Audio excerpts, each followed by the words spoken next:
c'est-à-dire sans jus, sans force, plate, aller ponctionner le pouvoir d'achat des familles, c'est plonger la France dans la récession.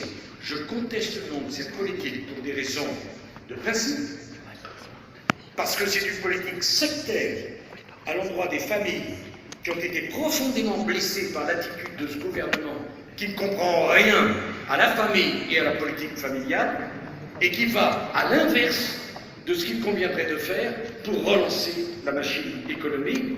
Je souhaite que notre famille politique prenne l'engagement de revenir scrupuleusement sur la totalité des mesures proposées par François Hollande à l'encontre des familles.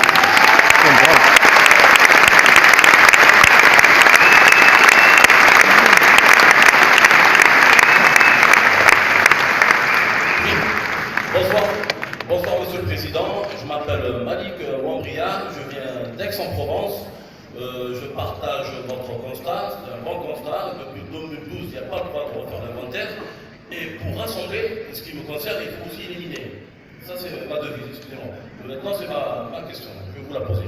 Est-ce que vous pouvez nous donner des éléments objectifs qui permettraient de dire que les plans d'austérité menés depuis 4 ans en Europe ont permis de faire sortir la crise les pays auxquels ils ont été appliqués? Deuxième question, avec les plans d'austérité, comment on peut faire reculer le chômage?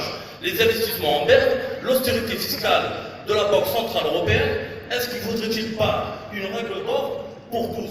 Et en plus de ça, comme vous avez présidé le G8 et vous êtes à l'origine du G20, comme vous avez une ouverture internationale, je me permets de vous poser une question, et pour moi, vous êtes le meilleur des meilleurs.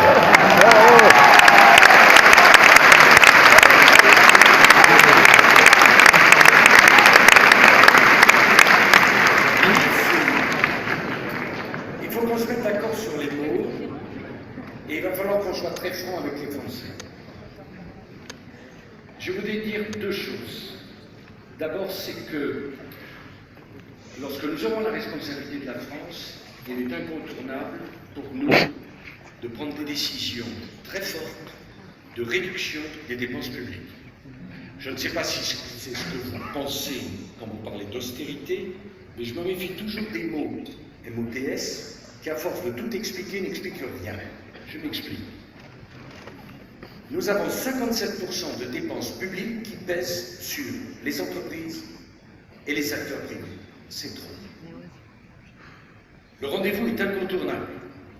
Nous ne pourrons pas faire autrement que de diminuer fortement les dépenses publiques, parce que ces dépenses publiques, elles sont financées par les entreprises à coup de charges, de taxes et d'impôts. Les entreprises sont trop chargées, trop imposées, donc elles perdent la compétition internationale. Nous ne pouvons donc continuer comme ça. Qu'est-ce que ça veut dire faire des économies sur le train de vie de l'État? C'est d'abord poser le problème des effectifs dans le fonction public. Pendant 5 ans que j'étais président de la République, nous avons supprimé 166 000 postes pour fonctionnaires. C'est la première fois que ça se faisait. Mais le problème, c'est que dans le même temps, les collectivités locales de gauche en ont créé autant que l'État ne supprime. Donc je dis les choses comme je le pense.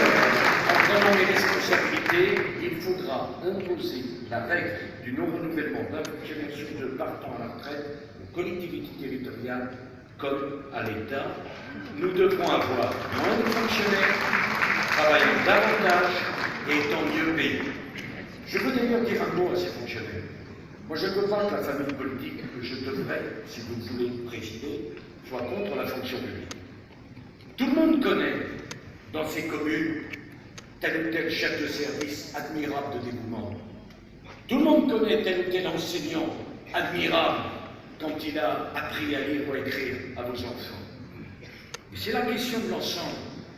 Le statut à vie ne peut pas correspondre à tous les emplois dans la fonction publique. Quand on est